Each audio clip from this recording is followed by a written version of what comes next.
Kongo, Kongo nde mboka, mboka ngo mokengeli koi, mboka ngo mokengeli léopard.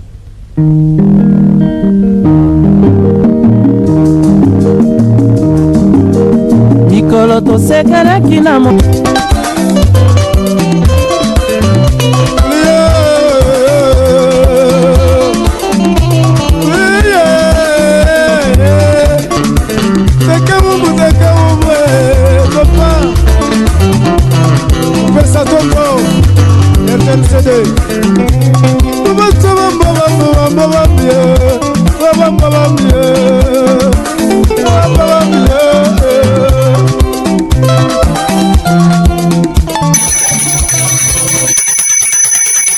Ngonga bakoko beti tata mama esika nyonso tozali benga deja bana bapusa na pembeni mwana bakoko ye matondo mingi na bandeko bamesana kolanda ngai tango nyonso nakopesa longoni ya makasi na mvulusi kimbangu na koko kimpamvita nzambe ya bakoko bakoko nyonso tu na kati ya mbandaka bakoko nyonso tu na kati ya mokili mobimba mwana bakoko ye bandeko bomesana kolanda ngai tango nyonso tu mikolo nazalaki na mwa bampeshima ya makasi ngayo na Yesu kozonga na kati ya 10e mérite télévision chaîne Nguya na kati ya émission lelo tokolobela o etali spiritualité ya bokoko na biso lolenge bakoko na biso babandai kotambusela mboka oyo bakoko na biso tango bazalaki na lolenge ya kimia pe bazalaki na lolenge ya bolingo ya makasi mais na kati ya génération na biso lelo tozo sambela mingi mais pas sezoye la biso pas sezoye la par rapport ya nini na kati ya génération na biso lelo nesika oyo mwana akunda tata batata lelo bakomo kunda susu bana bango baboti toyebite soki tokosuka wapi bandeko awa siko na yambeli bino moko ya kati ya mo maître Madiam Kusu esengo na yo vraiment mbote na yo. Merci mingi papa journaliste pe poso ela muna bandeko nyonso bazolanda biso na kati ya mboka Kongo pe na molongo mobimba biso tobengami na kombo ya Madiam Kusu toza représentant national ya ordre des Aînés en RDC. Ordre des Aînés eza lisanga oyo ezali kolobela bonzambe ya bakoko na biso baindo kasi na lolenge oyo ezali kobalana na science parce que mokili eza ko évoluer biso na ordre des Aînés malgré to ali ko sambela banzambe ya bakoko na biso mais to sambela ka batu bakufa te mais to invokaka les anges noirs o baza bakoko na biso ya likolo. Alors ordre des Aînés eza lisanga o eza en contact na lisanga to un groupe ya 9000 anges noirs mais ya motu ezali nini ya liboso na pesi longoni ya mingi na mokonzi ya mboka papa Félix Antoine Tshisekedi na lolenge kani mboka na biso Congo libanda pe bali ko considérer biso pamba te ensemble na émission panza sango ya bakoko musala oto sali elongo esali ete eyokani na molongo mobimba biso ordre des Aînés RDC tokendaki na Congo Brazzaville na formation ba maître spirituel esika kani basili bongo ko honorer biso na titre ya maître spirituel de ba pesi biso diplôme ya mérite et puis en plus de cela ba nommé biso secrétaire général international de tous les missionnaires na kati ordre des Aînés nde yango wana ezali vraiment ba message oyo et pesi biso ya liboso ndingisa to ko bongo koleka na plateau kasi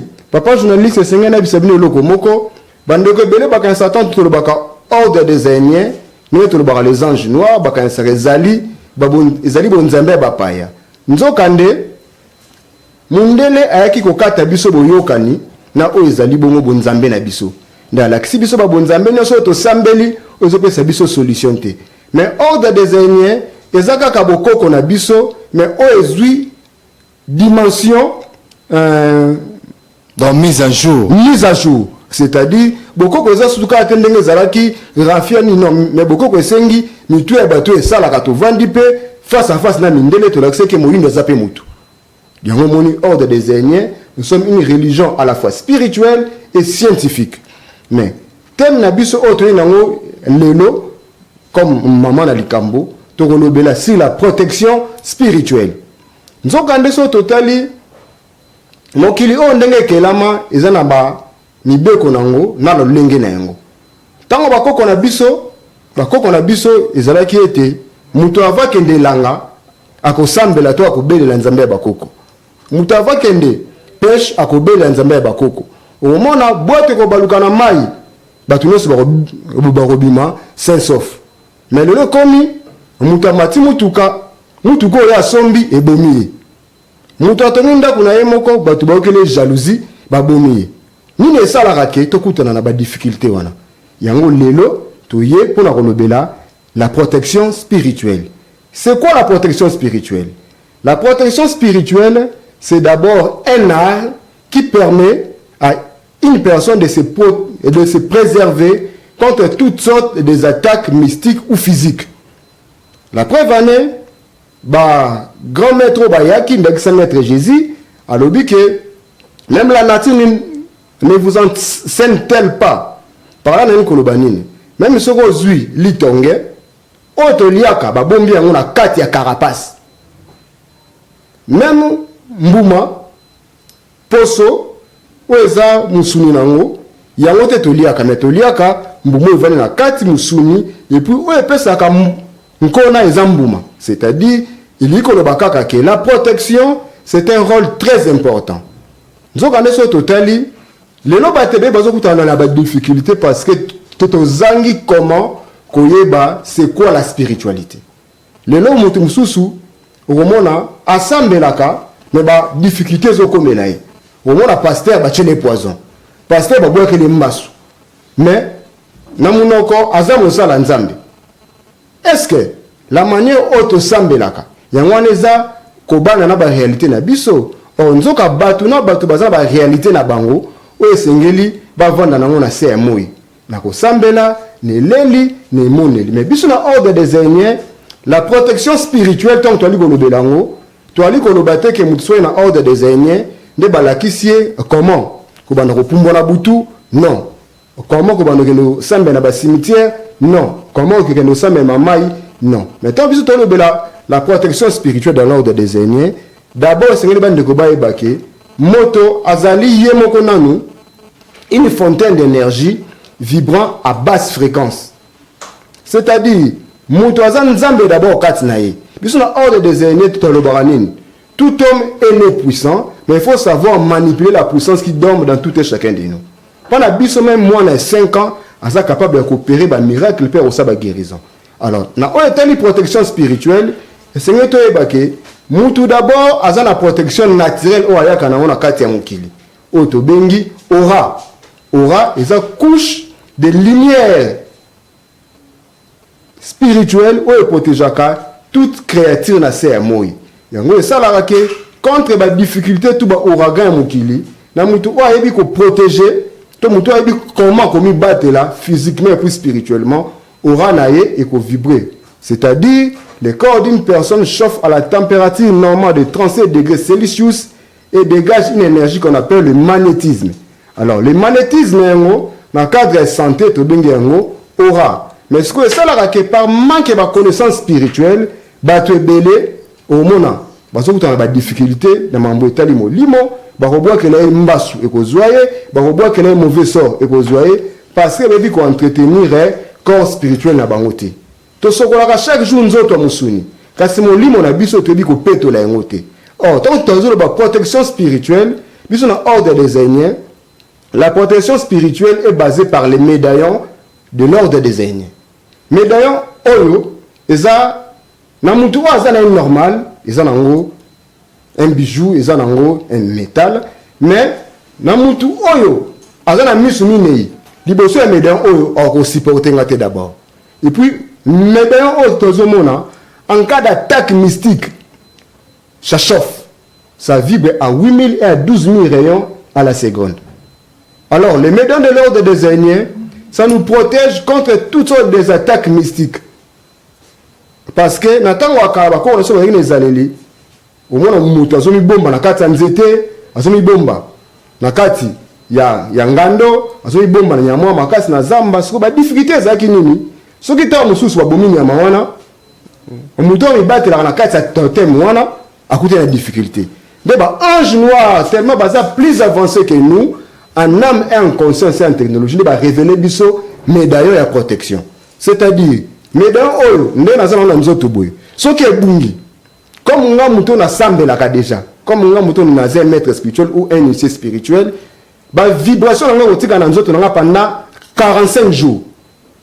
Mais tandis que na muto amibombi na kati ngando so babomi ngando na pas kufi directement.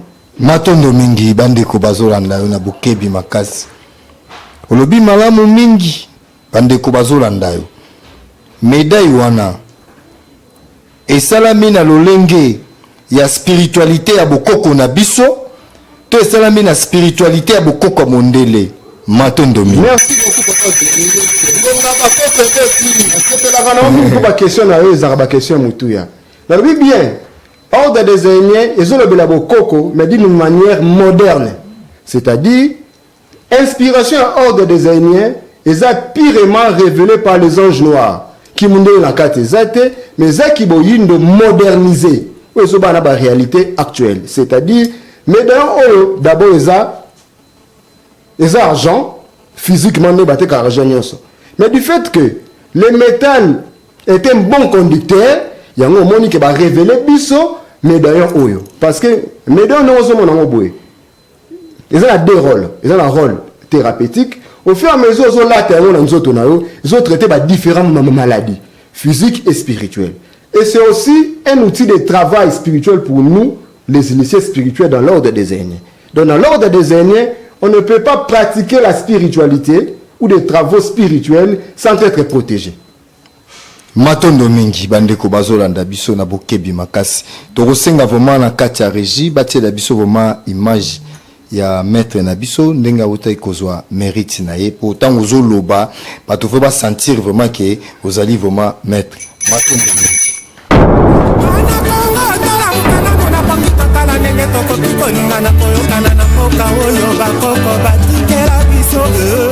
L'ordre des aînés pour moi c'est une expérience à vie. J'ai eu à connaître l'ordre des aînés à travers de bel et bien l'émission Studio 210. Ça c'est pour la toute première fois que je puisse fouler l'épée au Congo-Brazzaville. Pour tout noir, me connaître l'ordre des aînés, comme dit d'ailleurs mon grand maître, c'est comme un groupe de pygmées assis sur une mine d'or qui ne se rendent pas compte. Les gens commencent à comprendre parce qu'au début, l'ordre des Aïniens n'a jamais existé. Je suis le père fondateur de l'ordre. Donc tout ça là, c'est des choses que je suis en train d'enseigner, de stimuler aux gens et de les amener à comprendre la vision que les extraterrestres noirs me donnent. Parce que plus que tu pries, plus tu augmentes le taux vibratoire. Mais un mois d'affilée d'arrache-pied, le taux vibratoire monte très vite.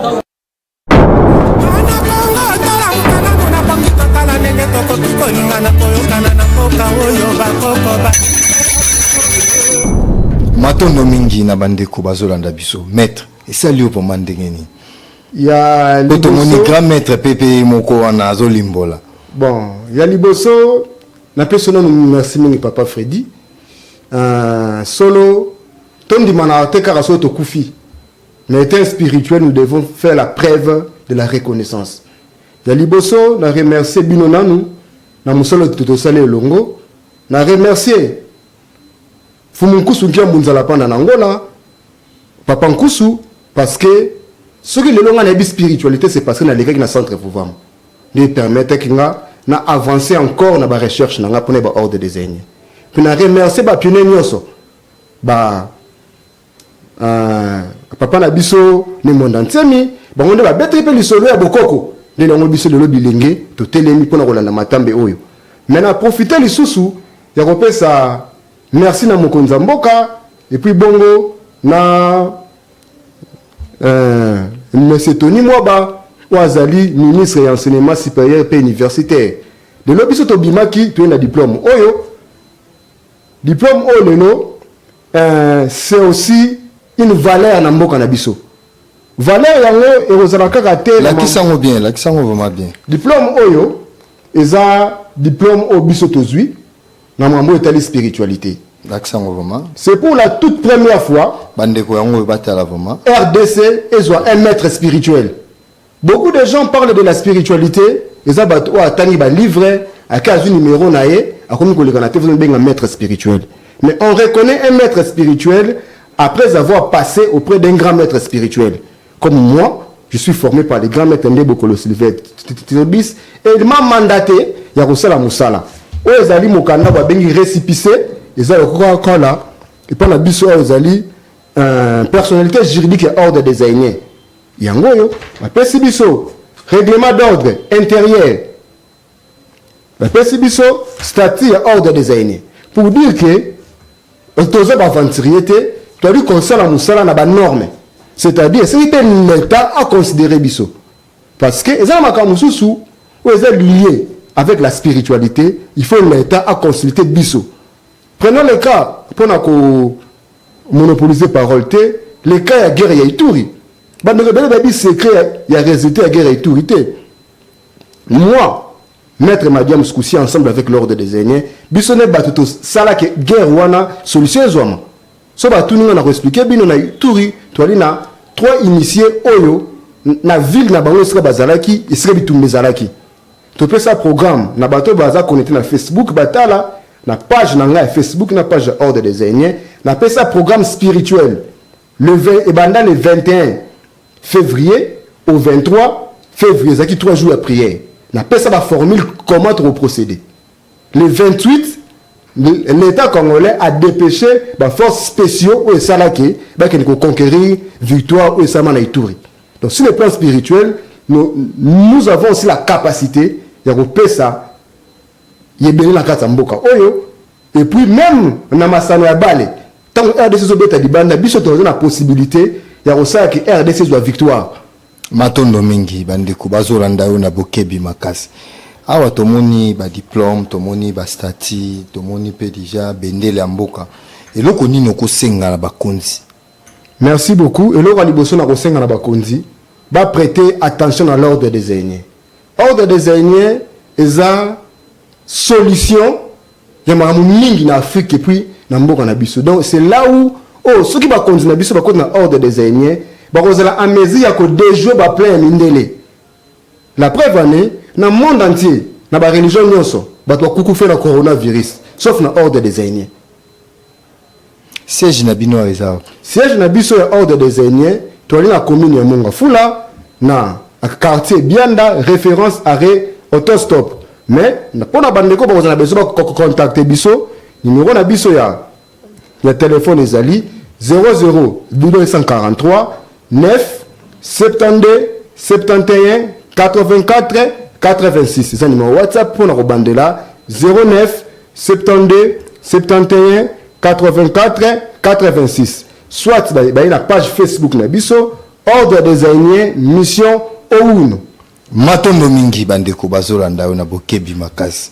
Ba condition nini esengaka pa na bino po mutu ami bengama pembeni na bino. Merci beaucoup. Ordre des aînés d'abord eza porte refondement pour ba noir nyonso. C'est-à-dire moindo nyonso esengeli à comprendre que batona batu bazana ba ange na bango bazape na canal na bango approprié. C'est-à-dire so muté na ordre des aînés pas na biso nos services eza payants. Parce que ordre des aînés à part mission to yango ya ko lamusa ba indo mais to ali pe na ba service spirituel où ezali ko accompagner biso na mission o tel que d'être ba service ni la purification spirituelle, la résolution des problèmes, la guérison de toutes sortes de maladies mystiques, ainsi que la protection au Tolobeli Lelo. Parce que médaille ou la protection ordre des aînés, bah somba au côté bah faut monter somba ngo. Oui, somba maka. D'abord médaille ou la ordre des aînés, même ce qu'on pratique la mine de prière, semble la mine de Rwanga. Ce va être ça c'est redévier l'issasi. Pourquoi nous sommes une religion scientifique? L'ISA c'est à la vitesse de la lumière. Où les alliés 3 multiplié par 10 exposant 10. Vitesse de la lumière. Or les médaillons vibrent à 8000 rayons et à 12 000 rayons à la seconde. Donc facilement ce qu'on semble la ramasse. Même pas continuer à biso. Base à la fière, l'élo, biso maître Madiam Skousi, tous les ordres des aînés dans la RDC. L'État congolais, na kosenga na mokonzi mboka aza papa ya biso nyonso attiré pas attention ayo kapé kolela na ngai bosenga ezali to panza ordre des aînés na République Mobimba net boy ordre des électeurs na Ituri na Lubumbashi na Kasumbalesa bientôt na Congo central mais pour la déplacer ils ont cinq moyens si nous konzamboka ko disposer les bisota comment tout ça la tournée wana je pense que les colonnes c'est ko bossa na été matondo mingi bandeko bazolanda yo na bokebi makasi na message oyo libiso lelo ezali esengo vraiment mettre na kati ya 10e mérite télévision eloko nino koiko bakisa lisusu poto kota mwa mukie pour minute na ope komo kende. Merci beaucoup comme ne balobaka à tout seigneur et tout honneur papa Freddy tout ça qui mona bakoko tout ça qui musala longo na bino nde na reconnaissance wana to ko reconnaître chaîne ndenge sungi bisope à travers DG la chaîne menanzela na bino nde to pesi mulangi ya champagne à titre honorifique papa Héron Elunga que les aînés vous assistent de près ou de loin nde to mimi mulangi oyo à titre honorifique nde pe pour la bongo grand maître le baki non ko kenima boko pamba te mais la pe papa Héron Elunga Vegastine atanga yango peut-être que comme c'est pas malobo pas mokonza mboka nde Vegastine yango ya papa Héron Elunga ne ordre d'enseigner to pesi bango et puis pour la bandeko soki balingi bayeba comment prier to ali na ba carnet de prière on a 4 a ezana ba formule oza approprié pour na moyindo asambela parce que ba prière de belo ba ino ba sambelaka nzamba yo karangote yango moni foule eza partout nzala partout des eaux des partout na mukuse l'ordre des aînés a pour mission de réconcilier l'homme noir avec ses ancêtres de l'espace qui sont les anges noirs. Dire aux noirs que celle prière est qu'on changer pas si abatouté mais seigneli to sala mingi to mi pesa na musala et puis les sous qu'on rappelait biso histoire na biso que mutu mwinda uta na dana FT a uta na makakute mais l'homme noir provient de la galaxie Aïn et puis les sous ko rappelez ba noir que celui to zanga ko inventer to bazanga considérer biso le rôle la batu parce que to zanga ka 10% ya quotient intellectuel et c'est qu'inspiration vendée na mupepe matondo mingi ba point wana na kobengisa yo ekozala vraiment spécial pona yango sikoyo maître esengo mingi na ndenge toyoki yo bandeko balandi yo esengo vraiment makasi tolingi sikoyo tokota na profondeur awa tozokota na deuxième page ndenge tozotika yo tolingi toyeba tokoti sikoyo na prise de solution mboka na biso baindo biso ba congolais tosali nyonso tu bakoko na biso mindele baye ba coloniser bango ba mindele bayibi babikeko na biso oyo ya puissance bakei na yango lelo baye kozongisa yango mbutakisi mboka na biso tozosala nyonso bandeko bazosambela bandeko bazotanga bandeko bazosala boye changement ezati pesa biso prise de solution tant que vous allez mettre au outil que vous avez brevet munene boy matondo mini. Merci beaucoup Yaliboso le nom est habité papa journaliste sur la qui a pris la monnaie de outil na galaxie moyindo nyo ceci ka vandi et c'est là la prise de conscience ami le belaye teke soki ba chinois bazabatu soki ba mindele bazabatu soki ba arabe bazabatu nini esala ki ba benga mabatu eza bonzambe bokoko na bango esengeli biso pe d'abord ba yindo to zongela bonzambe authentique na biso eza bonzambe ya haute sphère et que biso en contact avec les anges noirs nde ba ko inspirer biso comment ko se purifier donc mutu mwindu to RDC esengeli to ebake il faut to se purifier. Pourquoi la purification? Ce que mutu a se purifier alors on attend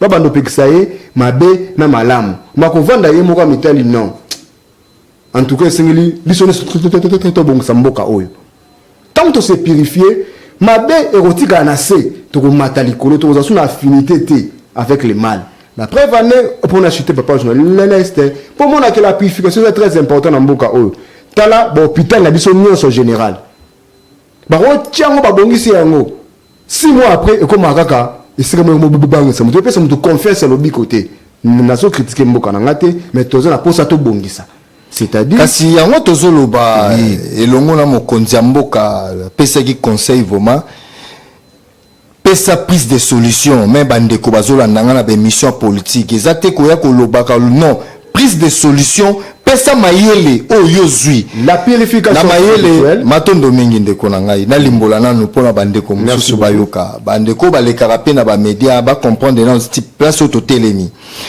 prise de solution ezali boye mayele oyo zui même mayele ozui na mikila poto même mayele ozui na bakelasi na biso même mayele ozui na connaissance ya bakoko pesa mayele wana na kati ya mboka parce que mboka ezosenga bato ya mayele ya bwanya poto kende liboso poti le tozo kende liboso te mais maître problème na biso siko ezali mwa moke biso pe na kati na biso ba religion oyo to kabwana boyokani zate même be biso ba noir na religion ya biso bolingo pe zate na yebite to kosuka siko wapi matondo mingi. Merci beaucoup. Il y a un moment dans le binayo, ils ont se purifier.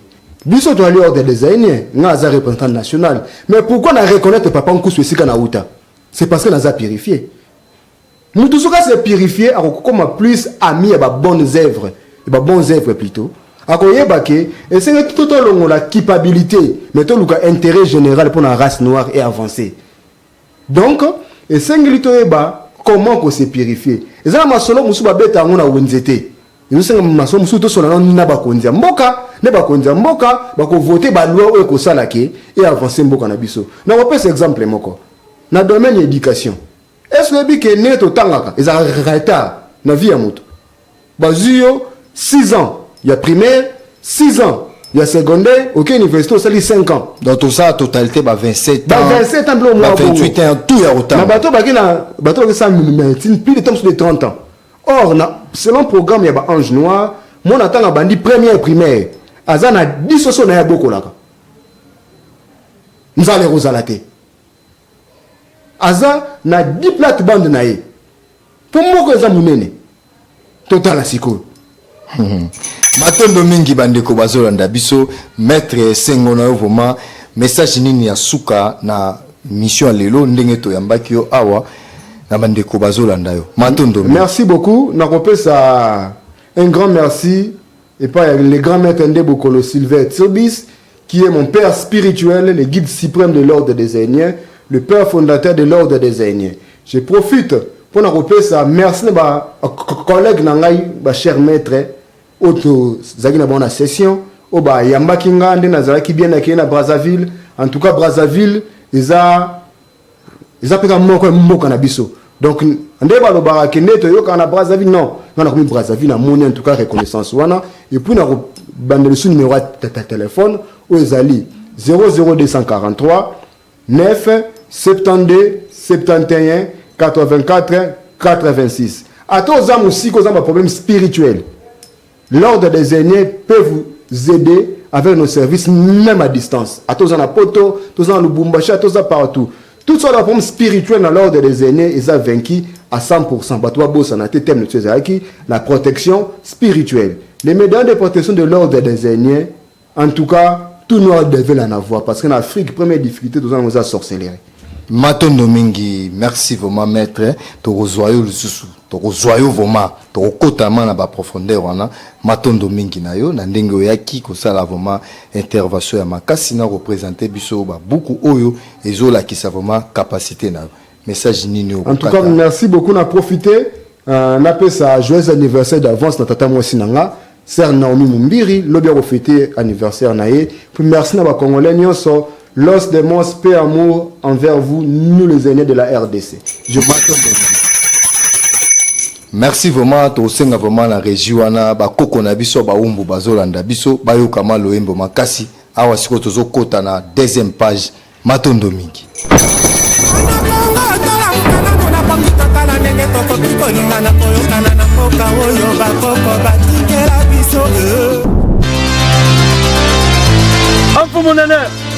Mengabu ganze vokali pilinze mfumabumo kame musique même le pamphile mais sinzo le wenen kulu mengio kalinze mais allo minzil amfumo pilitil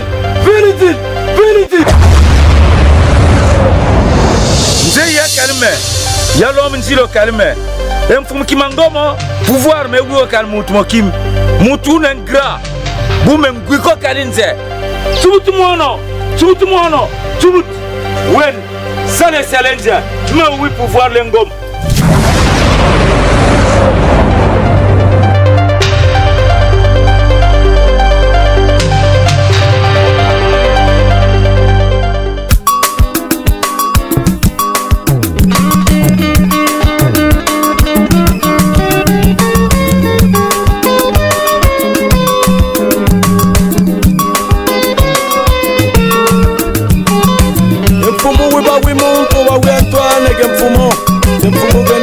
Kalbanka bande Eyuba Sant Antoine Chef Kutima Mikondo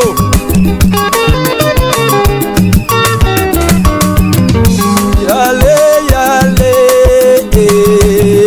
Yale yale Ayo yo yo Yale yale Yale yale Wala me bato mabile Tuba wini bobele ale ale ale ale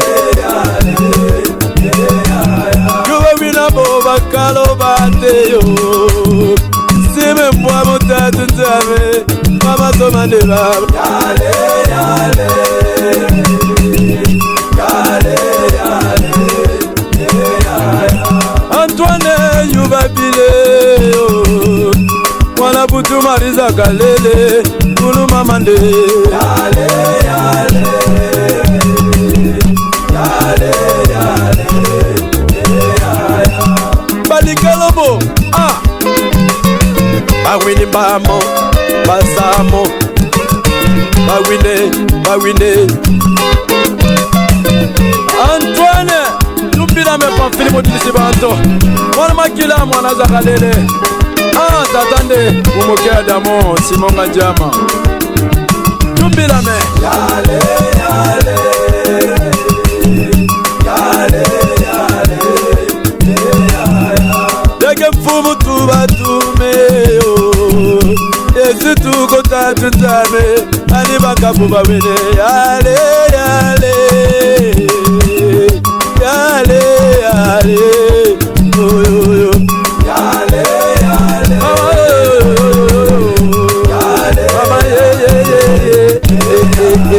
Antoine chef kuti memi kondo Tatundolo yumbila me Otaro grupe mami kondo Yuba bili yuba wine Zawe yo yo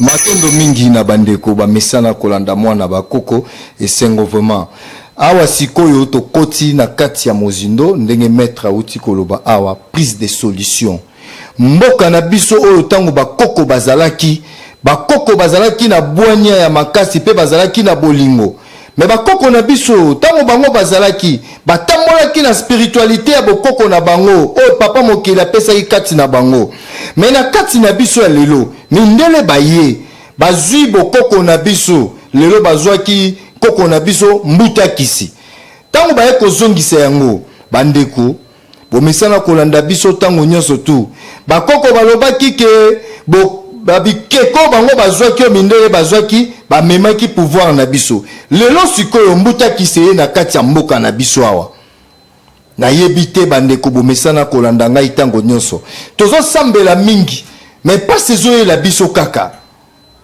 Kongo ezokende liboso te mpo na nini soki tozongi na Kongo ntango bakoko bazalaki Kongo ezalaki na lolenge nini soki toye na Kongo ava tozwa indépendance soki toye na Kongo ntango tozwi indépendance 62 ans yango oyo Kongo évolution eza te pasi wana ezowuta wapi tochange baprésident combien mais pasi ezoyela biso kaka ti lelo todefaka lipa 200 francs mama mapa ezokoka kofuta yango te ti lelo bandeko bazosilisa na batitre ebele na bakelasi misala eza te na kati ya mboka tosala nini biso bayindo tosala nini biso bakongolais tozosambela tozosambela ntango nyonso bandeko bazomata na bangomba mais solution eza te. Tozosenga na bandeko bomesana kolanda biso ntango nyonso prise de solution. Mutu na mutu apesa bwania na ye quel que soit religion osambelaka tant toza congolais malgré oza na religion soi-disant mais oza congolais identité na oza congolais pasi oyo toza nango boye mpo nani. Bakoko na biso bamonaki pasi na mokili oyo batata na biso bamoni pasi na mokili oyo biso mpe tomoni pasi na mokili oyo toboti bana na pasi na mokili oyo sikoyo eloko nini esilaka te. Tosala nini biso baindo tosala nini biso bakongolais. Telefone eza ya kofungwama tozwana na intervention ya koko na biso ya mundele na ndenge limbolaki bandeko boyoka matondo mingi.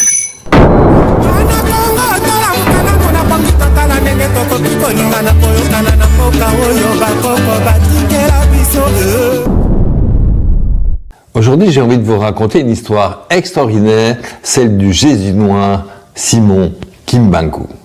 C'est une histoire passionnante parce qu'elle se passe en 1921 et qu'on a beaucoup de sources de l'époque qui nous permettent de comprendre comment naît un prophète, comment surgit une église à partir de sa prédication et comment s'écrit un évangile à partir de témoins exaltés et qui n'ont pas toujours beaucoup d'instructions. C'est un Jésus observable dans son jus, dans son contexte et qui nous permet d'un peu comprendre et de nous mettre dans la peau des Juifs et des Romains, d'imaginer comment eux ont vu Jésus et de comprendre qu'à leur place, on aurait peut-être aussi condamné Jésus. Vous allez voir que Kimbangu, c'est vraiment une copie conforme de Jésus, mais en noir. Il est peu instruit, mais quand même beaucoup plus que les prophètes ou les apôtres du temps du Christ. Il a été baptisé et instruit par la mission baptiste au Congo. Il ambitionne d'être pasteur, mais les missionnaires ne l'acceptent pas. Alors il tente d'être au moins catéchiste pendant un temps. Il se marie, il aura 3 enfants qui développeront une entreprise kimbanguiste. Voici la photo habituelle de Kimbangu qui n'est malheureusement pas très nette, c'est celui de droite. Sa prédication commence en avril 1921, c'est-à-dire il y a 100 ans. Sa prédication va durer jusqu'à son arrestation en septembre de la même année, c'est-à-dire après quelques mois comme pour Jésus. Et il faut qu'il ait justement 33 ans comme Jésus, c'est pour ça que certains le font naître en 1887. Et vous voyez sur la dernière photo, une de ces statues géantes. Le 6 avril 1921, il guérit par l'imposition des mains une femme malade à Léopoldville. Selon les versions, il s'agit d'une vieille femme, d'une jeune femme, d'une femme enceinte, d'une guérison, d'une résurrection. C'est pas très clair, mais puisqu'il y a une date, le 6 avril, ça donne l'impression d'un fait réel. Et ensuite, il retourne dans son village Nkamba, mais il est précédé par sa réputation de guérisseur et il va attirer les foules. Enfin, quelqu'un de plus puissant que les Blancs. Et lui-même, il y croit. Il a été formé par les missionnaires pour croire que derrière le monde réel, il y a un monde surnaturel où tout est possible et qu'il suffit d'avoir la foi. Il croit dans cette guérison miraculeuse et il croit dans sa foi. Et il croit en lui, alors les autres vont croire en lui aussi. Et il croit avoir une mission. Et de là commence sa prédication et son succès de foule. Il a parlé avec Dieu. Et en même temps que sa formation, les missionnaires lui ont enseigné en fait tous les trucs de Jésus. Ses miracles, sa façon de parler. Et ça marche. Il prophétise à tout va. Il dit ce que les gens veulent entendre, il leur annonce de bonnes choses sans que ça ne leur coûte rien puisque c'est pour plus tard. Et il ne réalise jamais rien de concret, si ce n'est des actes de thaumaturgie dont le témoignage est toujours très discutable. Les gens viennent de loin pour se faire guérir. Les éclopés font la course pour être guéris par Kimbangu.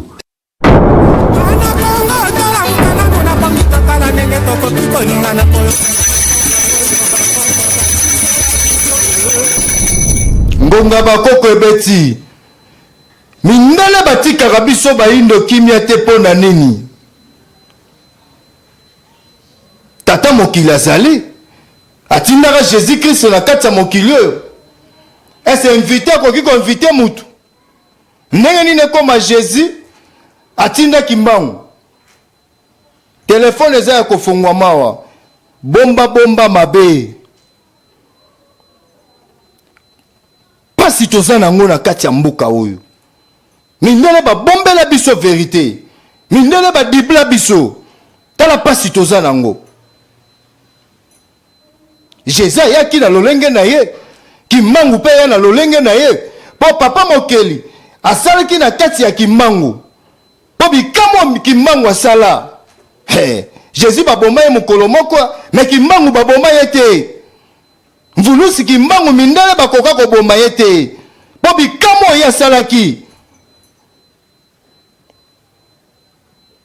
Ezali vraiment pasi. Tososola. Bandeko balobaka ngo invité n'invite pas. Bongo Jésus ne revient na susu mutu. Ye batinda ki mission. Bongo yatinda susu mutu. Tala pasi toza nango. Mabomba mi ekobimama. O mboka bakoko batikela biso. Toza non intervention. Aïe. Allô? Talengai ndeko oyo amesana kobenga yo. Mbote na yo ndeko bengi biso wapi? Bonjour papa. Azwaki ojona yo. Ngai komo na ngai Daniel na bengi na Gipantu. Esprit ya bakoko eza na kati na yo. Esengo tozolanda yo papa. Alo na yo oyo ozo sala nde ozo. Nazoyoka ozolobela pona makambo ya profete Kimbangu na Jésus. Cerveau nya biso nyso ya kofunga te.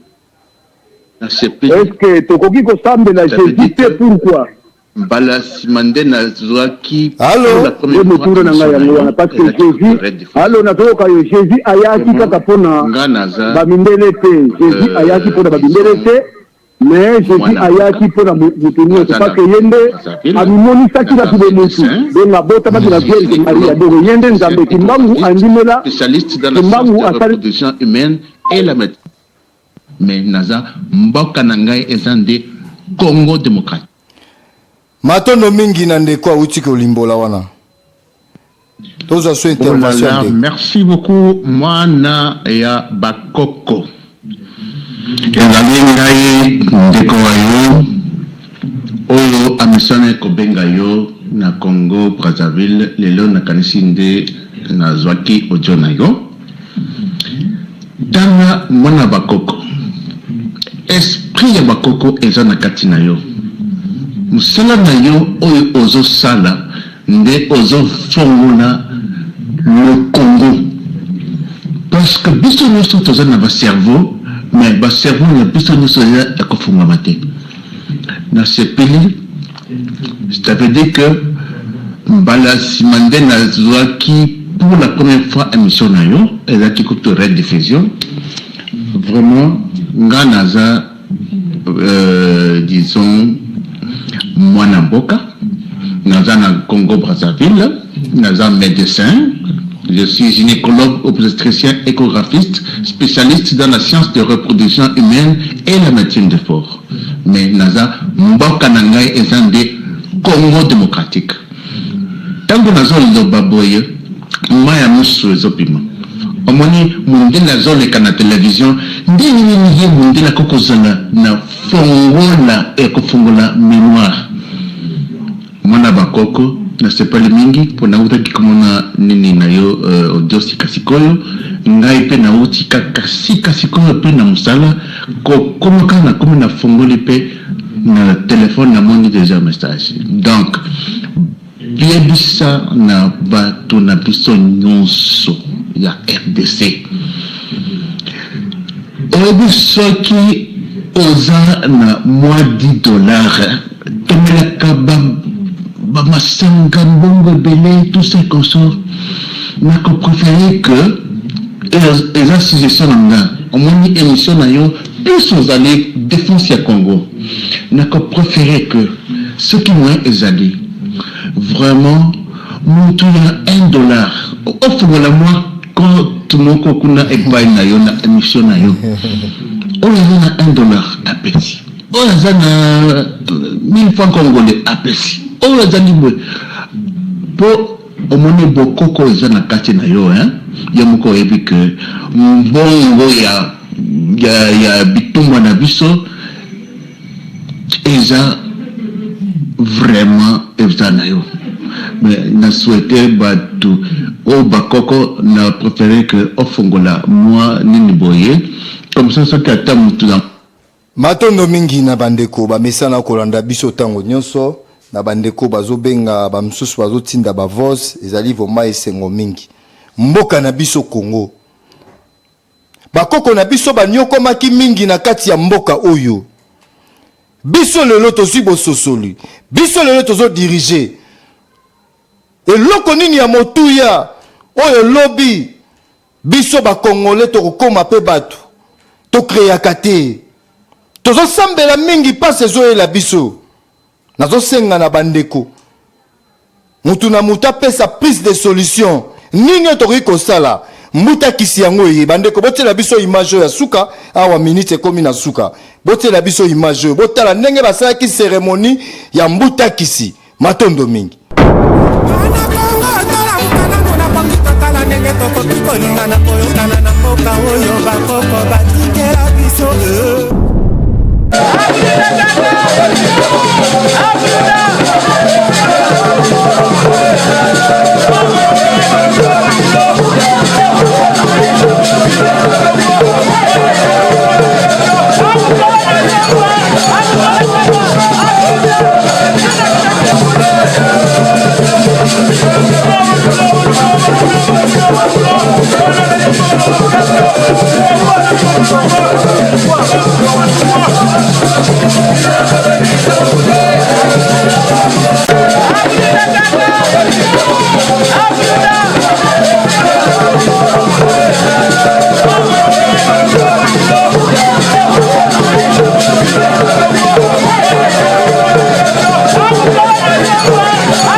matondo mingi na bandeko ba mesana kolanda wana bomoni cérémonie ya mbutakis ezalaki na roi na biso roi mini Congo Zombi ye wana asalaki cérémonie ya makasi ne loko oyo bindele bakenda nango mbutakis yo boyoka mbutakis kakum ye wana bondoki nyonso tu ya bakoko na biso evanda na kati eloko wana semaine ezoya oyo samedi oyo nakoyambela bino roi Kasongolunda bazali entre roi Kasongolunda na roi Zombi oyo akomona na déjà avant nde toko annoncer na ye toko tuna ye mituna ezali lokola bazongiseli biso mbuta kisiawa ese évolution to solution ya Congo ekomonana pe loko biso banekolela butu mo epa bakoko na biso mbuta kisi yango wana bandeko samedi ezoya samedi tokoyamba roi Kasongolunda na makambo etali bayaka na bateke telefone ekozala kofungwa mawa roi na bango akozalawa tokozwa susu roi lisusu mini Congo akozala awa roi Zombi akozala awa. Merci na bandeko ba mesana kolanda biso tango nyonso tu na kati ya 10e mérite télévision chaîne Nguya bandeko lelo bapel tozuma mingite po mwangonga bapesi biso. Merci na papa Mokeli, merci na mokonzi ya mboka papa na biso Fachi Beton bato Noé Moïse Kata Congo bateau de commandement. Ezali vraiment esengo mingi na bandeko.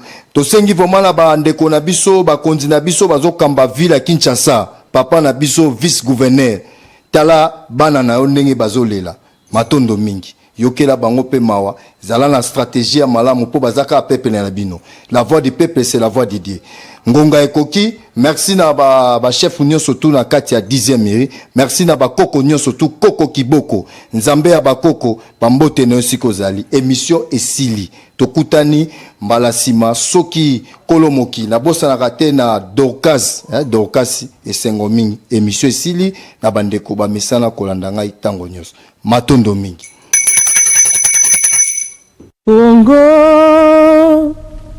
Kongo nde mboka mboka ngo mokengeli koi mboka ngo mokengeli léopard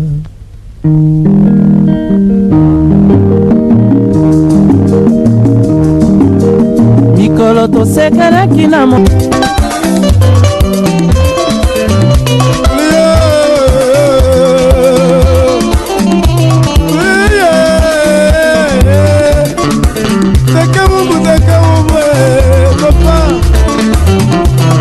Pesa Togo, RTLCD.